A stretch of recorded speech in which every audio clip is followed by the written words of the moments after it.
और ना official level पे प्रेस कॉन्फ्रेंस बुलाने की। तो इसलिए ये प्रेस कॉन्फ्रेंस SKICC में इंफॉर्मेशन डिपार्टमेंट की तरफ से नहीं, बल्कि यहाँ होटल में नेशनल कॉन्फ्रेंस के हवाले से, सिर्फ इसलिए क्योंकि मैं नहीं चाहता था कि आप लोगों को लगे कि बडगाम का बहाना बनाते हुए हमने आप लोगों से ना मिलने का फैसला लिया। ना मैं ये चाहता था कि हम बडगाम और नगरोटा का इंतजार करें और फिर मिलें, क्योंकि उसका फिर कोई खास मायने होता नहीं। अब मैंने शुरू में कोई लंबी चौड़ी बात करनी नहीं है, क्योंकि मुझे लगता है कि लगभग सारे इश्यूज जो मैं अपने ओपनिंग रिमार्क्स में टच कर लेता वो कहीं ना कहीं आपके सवालों में आ ही जाएंगे। तो बजाय ये कि मैं 15-20 मिनट आपके ज़ाया करके यहाँ तकरीर करूँ, बेहतर यही होगा कि मैं तनवीर से गुजारिश करूँ कि वो आप में से एक एक को आइडेंटिफाई करके आपको सवाल पूछने का मौका दें। जिस तरह तनवीर ने कहा, आप लोग मेहरबानी करके एक ही पूछ लीजिए, और अगर उसके बाद एक राउंड पूरा करने के बाद अगर वक्त रहा तो फिर कोशिश की जाएगी कि दूसरा राउंड कर ले। लेकिन फिलहाल आप लोग शुरू कर लीजिए और एक एक सवाल पूछ लीजिए। सर, मेरा सवाल है, हालांकि सबका सवाल ये होगा कि जो मच एवेटेड है, जो कैंडिडेट्स अभी आपने नॉमिनेट नहीं किए हैं, तो उनका नाम कब तक जाहिर करेंगे आप? और दूसरा, जो नगरोटा बाय इलेक्शंस है, तो वहां पर कांग्रेस के साथ कोई शराकतदारी हुई है क्या? वो सीट ऑफ बैठक छोड़ेंगे? अभी तक तो एक आध कैंडिडेट के अलावा कहीं पर भी कैंडिडेट का ऐलान नहीं हुआ है। जहां तक मैं जानता हूं बीजेपी ने शायद एक कैंडिडेट का ऐलान किया, लेकिन उसके बाद मैंने कहीं सोशल मीडिया पे पढ़ा कि उनके घर वालों ने कहा कि इनका नाम कैसे इस्तेमाल हुआ, ये तो उस तंजीम के साथ ताल्लुक भी नहीं रखते। अब सही क्या है गलत क्या है वो मैं नहीं जानता हूँ, लेकिन हमारे पास अभी हैं 2-3 दिन। पार्टी में मशवरा चल रहा है, बातचीत चल रही है, और मुझे लगता है अगले 24 घंटे या 48 घंटे में हम अपना उम्मीदवार आपके सामने पेश करेंगे और वो अपने नामजदगी के कागज़ जो है भरेंगे। जहाँ तक नगरोटा के हवाले से आपने सवाल पूछा, ये सही है कि पार्टी के तरफ से फॉर्मली कांग्रेस को हमने अप्रोच किया है कि अगर वो नगरोटा का सीट लड़ना पसंद करेंगे तो हम सीट उनके लिए छोड़ने के लिए तैयार हैं। इस बात के बावजूद कि पिछली बार 1 साल पहले ये सीट हमने लड़ी थी, और जब 2014 में असेंबली इलेक्शन हुए थे तब नेशनल कॉन्फ्रेंस के हवाले से ये सीट जीती गई थी। लेकिन क्योंकि हमारा अलायंस है कांग्रेस के साथ और हम चाहते हैं कि जम्मू में उनका एक अच्छा खासा बेस बने, तो अगर वो जम्मू में इलेक्शन लड़ने के लिए तैयार हैं हमें कोई एतराज़ नहीं होगा। न सिर्फ हम उनके लिए सीट छोड़ेंगे बल्कि पूरी मेहनत करेंगे कि वो वहाँ से कामयाब हो जाएं। बिल्कुल। एक सवाल यहाँ से, फिर उसके बाद यहाँ। उमर साहब, 1 साल हो गया सरकार को। अभी तक अगर हम बात करें जो हर्डल्स इस दौरान आई हैं उस पर ज्यादा हम बात नहीं करेंगे, लेकिन जो एक उम्मीद है जो कि सुप्रीम कोर्ट में इस पे हियरिंग होने वाली है स्टेट हुड के हवाले से, क्या आपको लगता है कि जिस सुप्रीम कोर्ट ने यहाँ 270 खत्म करने में उनका भी रोल रहा, क्या आपको लगता है कि वहां से कोई उम्मीदें की जा सकती हैं स्टेट हुड को रेस्टोर करने के हवाले से? उम्मीद तो हमें करनी चाहिए, लेकिन ये भी दुरुस्त है कि जिस तरह स्टेटहुड को कहीं ना कहीं पहलगाम के साथ भी जोड़ने की कोशिश की जा रही है, वो जम्मू कश्मीर के लोगों के साथ सरासर नाइंसाफ़ी है। क्योंकि पहलगाम में जो हुआ उसके लिए इलेक्टेड हुकूमत कसूरवार नहीं है। जम्मू कश्मीर के लोगों ने भी उसका साथ नहीं दिया।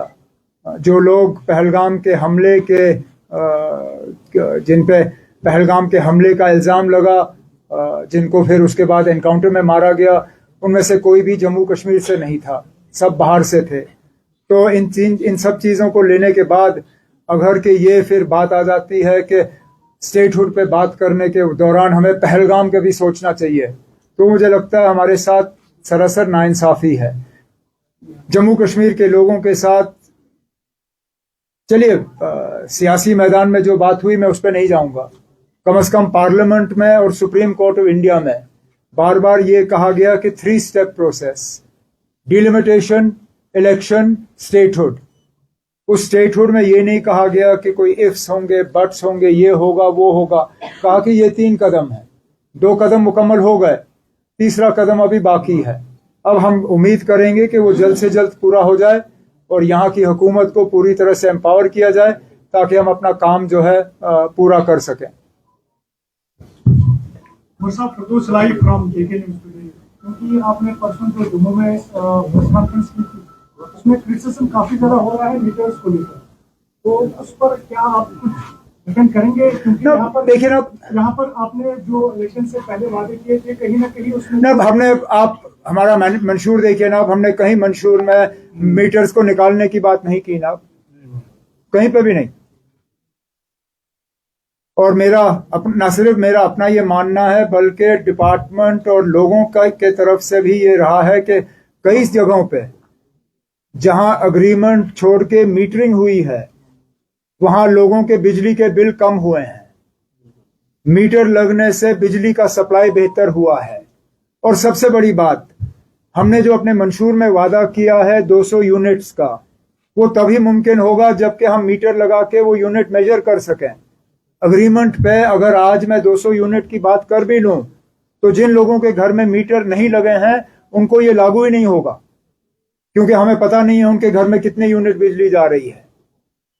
तो क्रिटिसिज्म जिन लोगों को करना होता है वो तो रिवायतन कर ही लेंगे, लेकिन मेरी हमेशा ये कोशिश रही है और पहले दिन से हमारी कोशिश रही कि मीटर लगाने के बाद सप्लाई में खराबी नहीं, सप्लाई में बेहतरी आनी चाहिए। लोगों को पहले बेहतर निज़ाम मिले, उसके बाद मीटर मिले।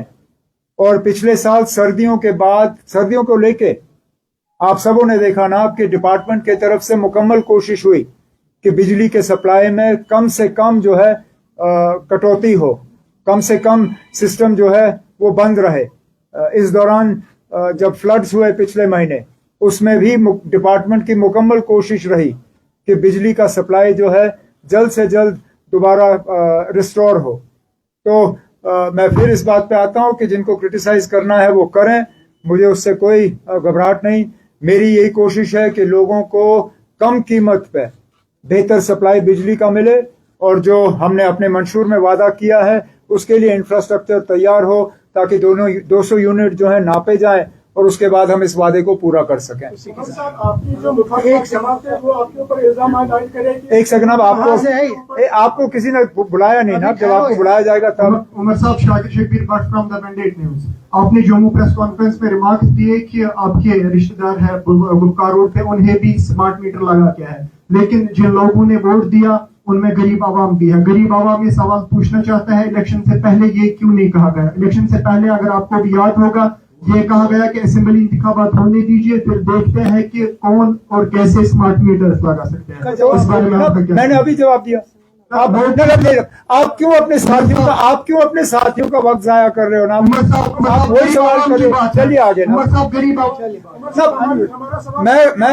मैंने आपसे पहले ही कहा ना, गरीबों को लेके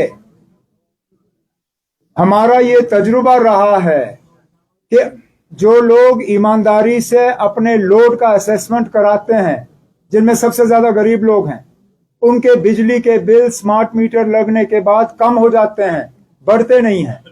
बिजली का सप्लाई बेहतर होता है। और जिन गरीबों की आप बात कर रहे हैं उनको हम ये 200 यूनिट जो है पहुंचाना चाहते हैं, लेकिन बिना मीटर के 200 यूनिट नहीं पहुंचेंगे। ये सारा जुड़ा हुआ है। बिलें कम हो, लोगों के ऊपर दबाव कम हो और बेहतर सप्लाई हो, यही हमारी कोशिश है और इस कोशिश में काफी हद तक जो है हम कामयाब हो गए हैं। एक सवाल इधर से, उसके बाद हम वापस आएंगे। What's up? I'm Ishfaq from Outlook magazine. I just wanted to ask that there are reports that RBI category quota is being slashed. And another What category? The RBI category quota is being slashed in order to rationalize the reservation for the open merit category. And another thing I would like you to comment on the removal of security of the Deputy Chief Minister. Look, I won't comment on either of the two things. One, because there is no point getting into speculation. The only people who know what has been proposed in this are the members of the cabinet. And therefore, to speculate about what is being slashed, what is being cut, would not be correct at this point in time. The cabinet subcommittee's report has been accepted by the cabinet. The department has been asked to prepare a memo for cabinet's approval. This will then go to the Lieutenant Governor, as all cabinet decisions go. And therefore, for me now, before the memo has even reached the Lieutenant Governor, to start discussing the contents of that memo would be incorrect. So that is one. Secondly, as far as the security of the Honorable Deputy Chief Minister is concerned, that is for the police to answer. How is it that for a year there was a threat and suddenly the threat has disappeared? On what basis was he given this level of security for 1 year and now that security taken away? I am not the Home Minister of Jammu and Kashmir. I do hope that in the not too distant future, all those powers will be restored to us. But for now, this is a question, perhaps on the 21st of October, Police Martyrs Day, when you're all at Zevan, the DG will be there. Please ask the DG to comment on the security, or when you meet the Lieutenant Governor, because he looks after security and law and order. Please ask them to comment on the security of the Deputy Chief Minister. Sir मैं आपके हूँ जेके media group से sir कुछ ही दिनों के बाद अब यहाँ पे असेंबली सेशन लगेगा। कल ऑनरेबल स्पीकर ने एक मीटिंग ली है जर्नलिस्ट की, लेकिन उसमें बताया गया कि जो भी एक्रीडेटेड जर्नलिस्ट है उनको अलाउ किया जाएगा, लेकिन कई सारे यहाँ पे भी हैं जो नॉन एक्रीडेटेड जर्नलिस्ट। उसके बाद यहाँ पे सेशन हुआ तो सबों को अलाउ किया गया है जिसने अप्लाई किया था, लेकिन इस बार डिस्क्रिमिनेशन की। चलिए, आपके तरफ से हालांकि ये बात आपको स्पीकर साहब से करनी चाहिए थी, लेकिन अब आपने ये बात उठाई तो आपके तरफ से as leader of the house मैं स्पीकर साहब तक ये बात पहुंचा दूंगा और उनसे गुजारिश करूंगा कि जो पिछले श्रीनगर के सेशन में जो रहा, जो जम्मू के सेशन में रहा, बजट सेशन में, वही यहाँ श्रीनगर के सेशन में रहना चाहिए। क्योंकि यहाँ स्पीकर नहीं पहुंचेगा। आप प्लीज एक सेकंड, जस्ट 1 मिनट जी। सर आपने अभी बताया कि 200 यूनिट हम तब दे सकते हैं जब मीटर पाएंगे, तो सम एक्शन ये सही बात है कि कैसे हम मीटर करें। रही बात अब मैनिफेस्टो में आपने सर बताया था कि हम 12-11 सिलेंडर दे देंगे हर महीने के और राशन देंगे 10-10 केजी। सर व्हाट अबाउट करेंगे ना, करेंगे। There are certain difficulties in our way. We are committed to implementing our manifesto. We have made a start in a number of areas where we had made promises to the people. As I have said before, and I will continue to maintain, our manifesto was for 5 years. It was not a 6-month manifesto. It was not a 1-month manifesto, not a 1-year manifesto. We are committed to our manifesto, and inshallah, over time, we will fulfill it. what we have been as a neutral observer, what we have been seeing, that the state would seem to be. You actually have neutral observers amongst you. No, I'm not. You are, but chaliye, that's a conversation for another day. Bolo. This state would seem to be elusive. Well, of course it's elusive. If it had not been elusive, we would have had it by now. The question that follows is, you can ask BJP together. No. No. And I think if the BJP, if that is the deal that is to be struck with the people, then the BJP should be honest. BJP in its manifesto or in its promises to Parliament and to the Supreme Court never said that statehood is dependent on the BJP coming to power in Jammu and Kashmir. If that is the case, then I think the BJP should be honest. They should tell us that so long as there is a non-BJP government in Jammu and Kashmir, you will not get statehood. Then we'll decide what we want to do. But tying up with the BJP or an alliance with the BJP is out of the question. We've already seen how much that has destroyed Jammu and Kashmir. An unnecessary alliance between the PDP and the BJP was born in 2015. We are still suffering the after effects of that. I have no intention of repeating mistakes that other people have made. This is Mausum from ETV Bharat. National Conference bagged 35 seats in the last year election, and including 8 seats from Srinagar alone. But none of the legislators from the 8 constituencies in Srinagar were inducted in the Council of Ministers. So there is a growing perception that the National Conference is ignoring or sidelining its core base in the rally, including Srinagar. How would you like to respond on this?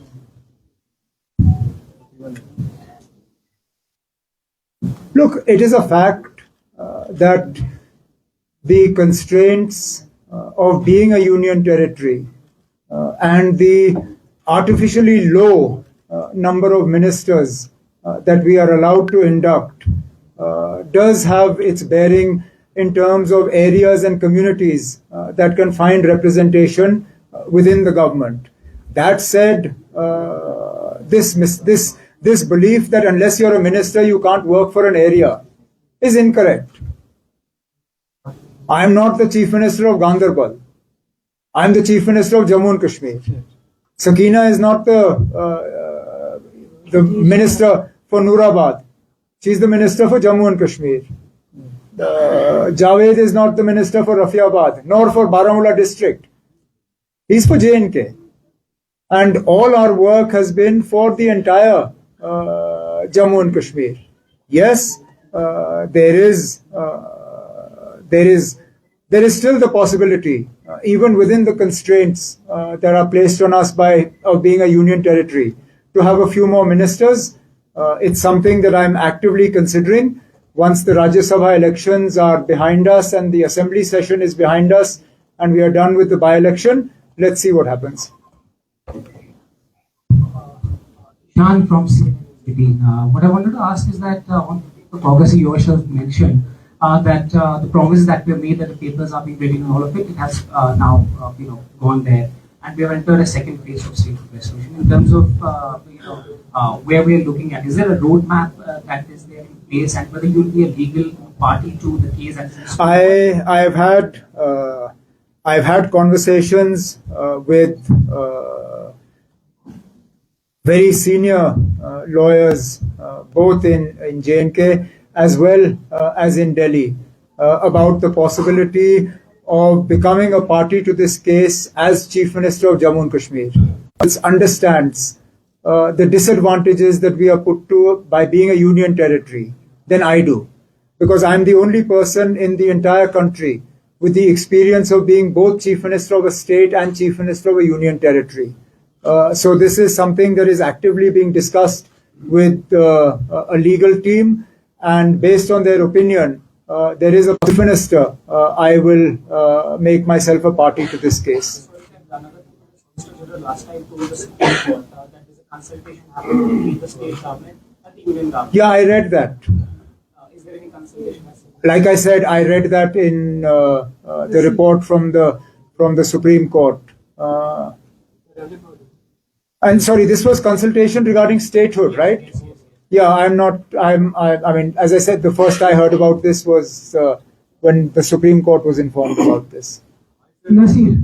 All major cases of the government or the High Court or other. But what has led the government not to appoint that? Oh no, we have. I know what you're saying. I'm saying in recent case of the Gulmarg No, case, the Advocate General. Can I know what your question is, so let me save you time. We appointed an Advocate General. We appointed one within days of coming to power. In fact, we asked the existing Advocate General to continue. He was stopped from attending work. Now, why he was stopped from attending work, I don't know. But he was categorically told not to attend office. So as of now, technically we have an Advocate General. The Advocate General just hasn't been allowed to work. Now, I believe, and this is where sort of the absence of clarity on our business rules, I believe that the authority to appoint an Advocate General is with the elected government. There are some who disagree. But we continue to press this case. We are also pressing for clarity on the business rules that were cleared by the cabinet in March of this year. Hopefully, when those go ahead, we will be able to address this. But the absence of an Advocate General is not good for us. He is the legal face of the government. We are probably the only state or territory in the country that doesn't have an Advocate General who attends court. It's only the AAG who does this. And even there, oftentimes I think the AAG is confused as to where he should take his instructions from. एक दो सवाल यहाँ से लेते हैं, उसके बाद जी मैं शफीक फ्रॉम देशबंधु, आपकी जो मुखालिफ जमात से है वो आपके ऊपर इल्जाम खारिज करते हैं कि ये जो भी वादे करते हैं स्टेट की बहाली को लेकर या 370 को वापसी को लेकर। हम आप मुझे ये बताइए ना, हम इसमें पीछे कहाँ रहे? एक साल पहले जब पहला सेशन हुआ श्रीनगर में, हमने जम्मू कश्मीर के स्पेशल स्टेटस और कॉन्स्टिट्यूशनल गारंटीज को लेके असेंबली में रेजोल्यूशन पास कराया। वो रेजोल्यूशन हमने मरकज की हुकूमत को भेजा। वो रेजोल्यूशन आज भी कायम है। उसको ना डिसमिस किया गया, ना रद्दी की टोकरी में फेंका गया।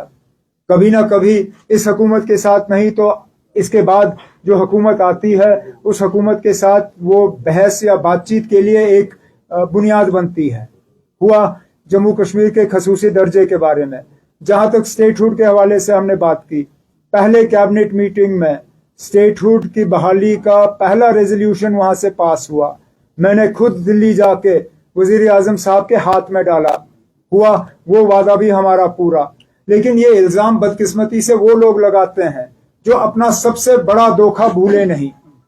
उन्होंने 2014 में वोट मांगे बीजेपी को बाहर रखने के लिए, और फिर इलेक्शन के नतीजे आने के फौरन बाद बीजेपी के साथ उन्होंने हाथ मिलाया।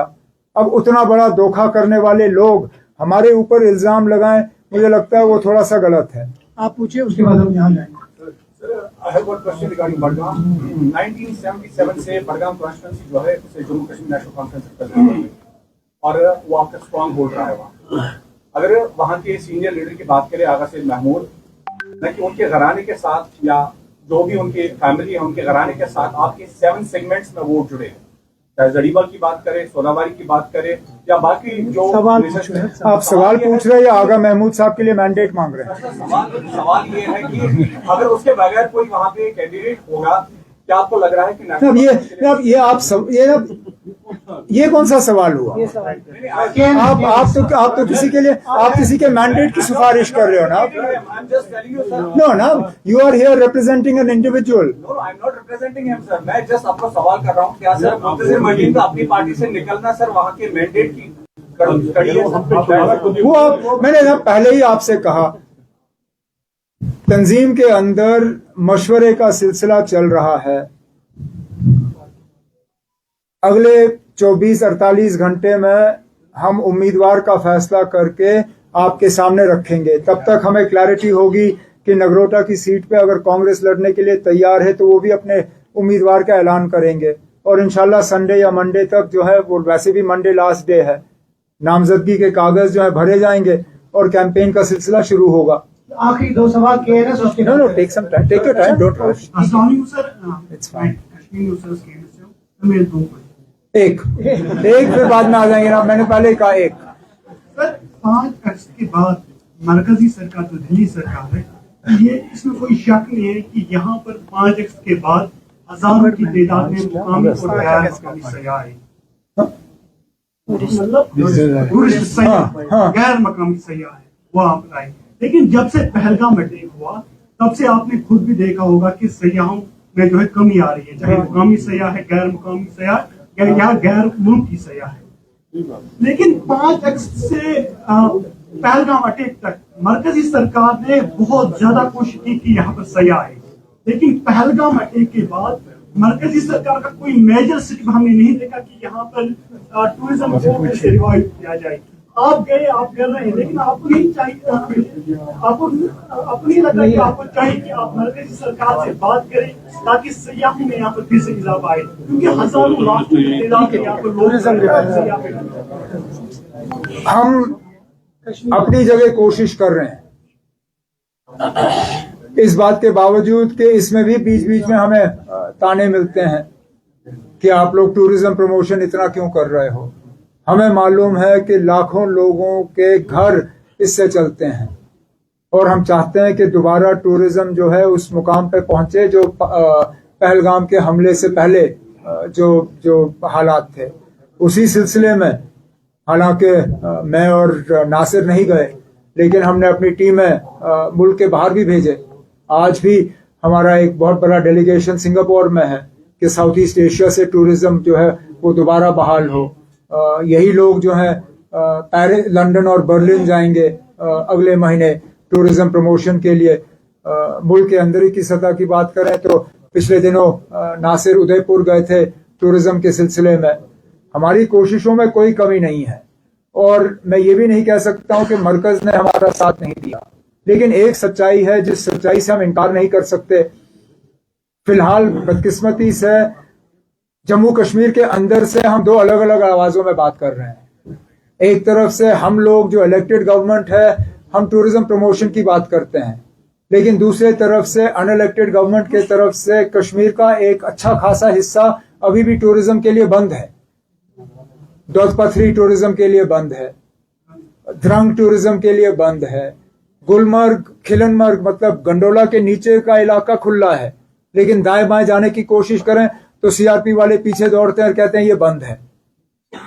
अब जब टूरिस्ट यहाँ आना पसंद करता है, जब वो टूरिज्म ऑर्गेनाइजर से पूछते हैं ना कि यहाँ हम जा सकते हैं, और टूरिज्म वाला कहता है कि नहीं यहाँ जा नहीं सकते हो, सिक्योरिटी की वजह से बंद है, वो कहते हैं ना अब अगर यही लोग डरे हुए हैं, अगर ये खोलने के लिए तैयार नहीं है तो मतलब खतरा है और उस वजह से टूरिस्ट भी जो है आ नहीं रहा है। तो हमें तो पहले ये करना होगा कि जो इलाके हमने बंद किए हैं उनको खोलना होगा। 35 साल में हमने ये इलाके कभी बंद नहीं किए, जबकि सबसे ज्यादा मिलिटेंसी थी यहाँ पे। द्रंग बंद नहीं था, दोदपथरी बंद नहीं, गुलमर्ग का ऊपर इलाका बंद नहीं, आरू बंद नहीं। अब मुझे लगता है वक्त आ गया, हमें थोड़ी सी हिम्मत करनी होगी, हमें ये इलाके दोबारा टूरिज्म के लिए खोलने होंगे ताकि कोई कंफ्यूजन ना हो और उसके बाद हम पूरी तरह से इन इलाकों को प्रमोट कर पाएंगे। सवाल करने देंगे। वाई वो ऑन व्हाट बेसिस? करने दीजिए, इसने लंबा सवाल पूछा। सर ये बात भी सच है कि नेशनल कॉन्फ्रेंस की हजारों वर्करों की क्या करती है।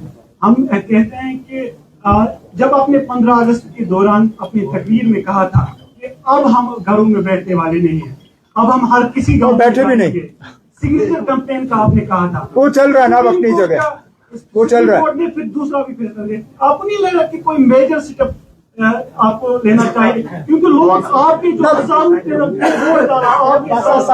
वो तैयार है कि हम आगे मैं मानता हूं कि वो तैयार है और अगर कभी उनकी तैयारी को हमें इस्तेमाल करना होगा करेंगे। फिलहाल अभी हम उस मौके पे पहुंचे नहीं है, पहुंचते हैं तो उसका आपने रैशनलाइजेशन ऑफ रिजर्वेशन में बात की कि कुछ दिन में रिपोर्ट पब्लिक हो जाएगी। नहीं ना, मैंने ये नहीं कहा कि रिपोर्ट पब्लिक होगी। मैंने आपसे कहा कि कैबिनेट सब कमेटी का जो रिपोर्ट है उसको एक कैबिनेट मेमो के तौर पे तैयार किया जाएगा। कैबिनेट मेमो जो है वो मंजूरी होके गवर्नर साहब के पास जाएगी। जब गवर्नर साहब इसको मंजूरी देंगे या हम ऐलान कर देंगे। ओपन मेरिट स्टूडेंट्स है, उनका कहना है कि आज शाम तक रिपोर्ट आनी चाहिए। नहीं अब नहीं, ऐसे नहीं, ऐसे होगा ही नहीं ना। I am sorry, listen,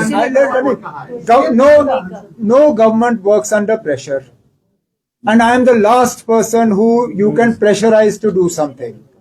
There is a procedure. That procedure is being followed.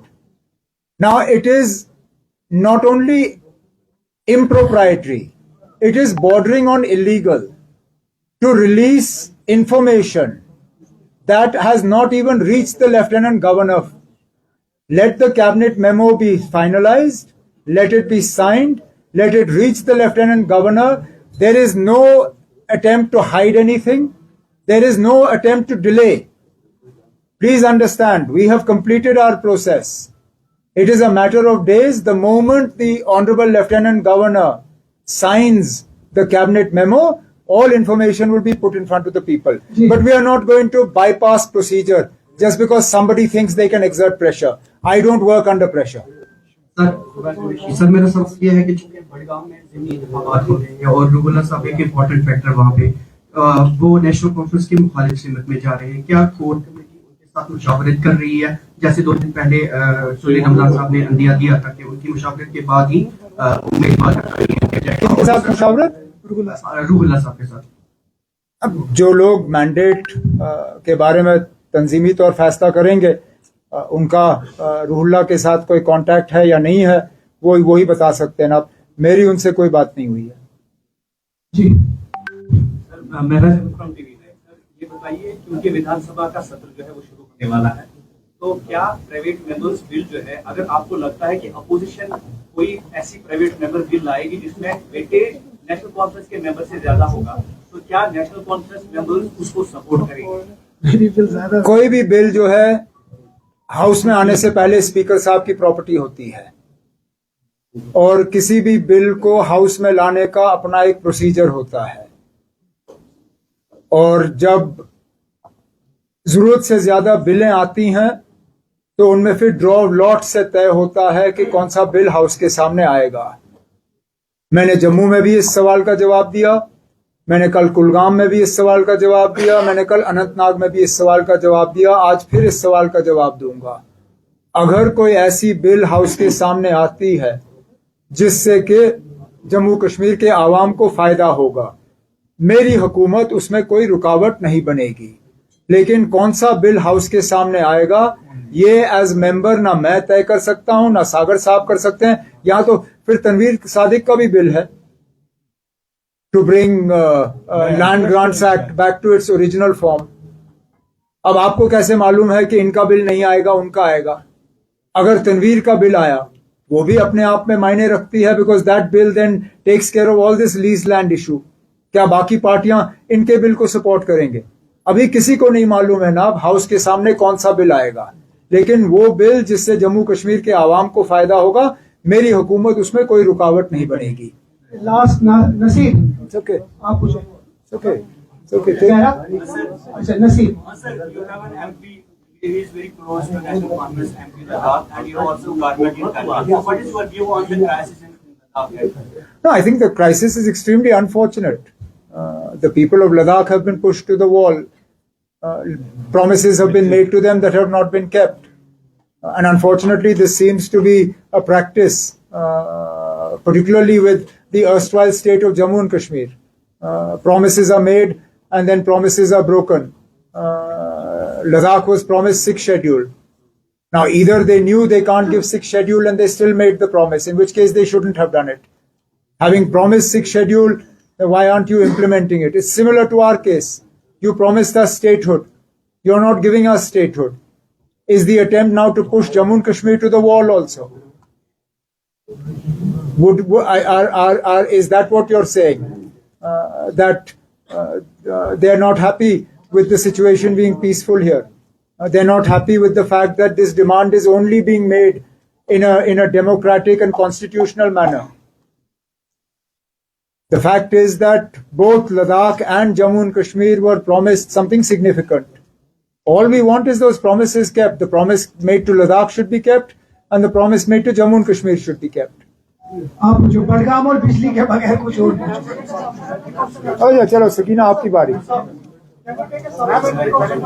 हाँ, श्योर, पूछ लो। एक सेकंड, कौन पूछ रहा है? एक सेकंड, आप ये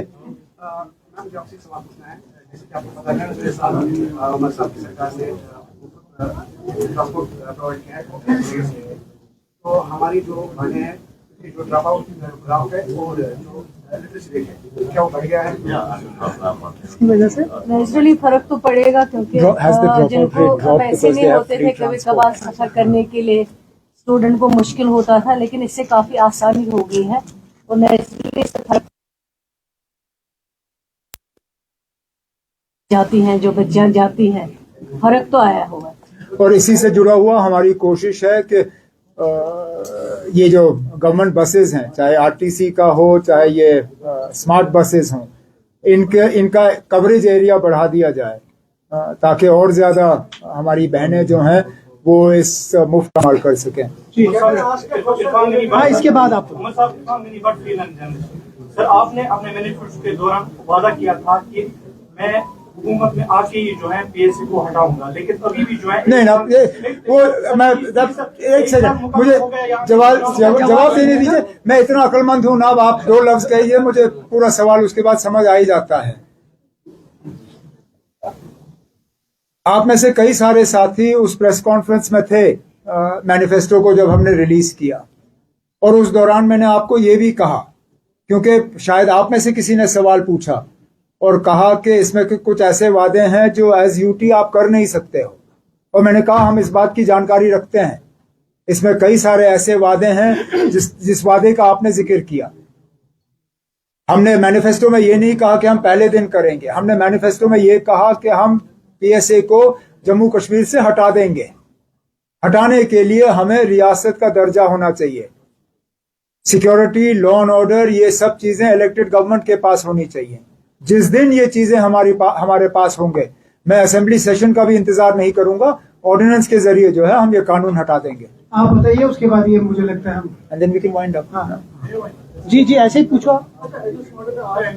लास्ट क्वेश्चन है कि the domicile rights have been Ladakh is 2035. Look, And also one more clarification about what you are saying that you will become a party to the statehood petition. No, there's no clarification required to the second. As I said, I'm consulting with a team of lawyers as to whether it would prove to be advantageous and whether I bring anything to the fight for statehood. Because as I said, I am uniquely placed in this country to be able to inform the Honorable Supreme Court of just how miserable it is to be Chief Minister of a union territory. Because I've been Chief Minister of a state, and I've been Chief Minister of the same state that is now a union territory.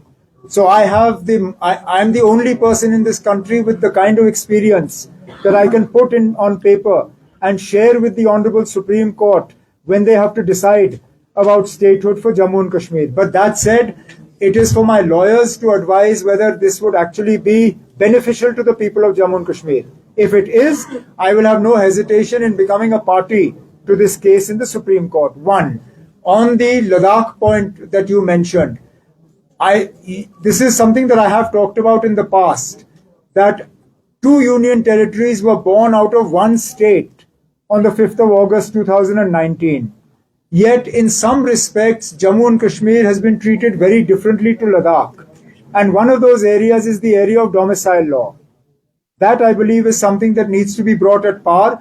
But for us, the more important question is that the main promises made to Ladakh and Jammu and Kashmir should be kept, give them what they've asked for, and restore our statehood.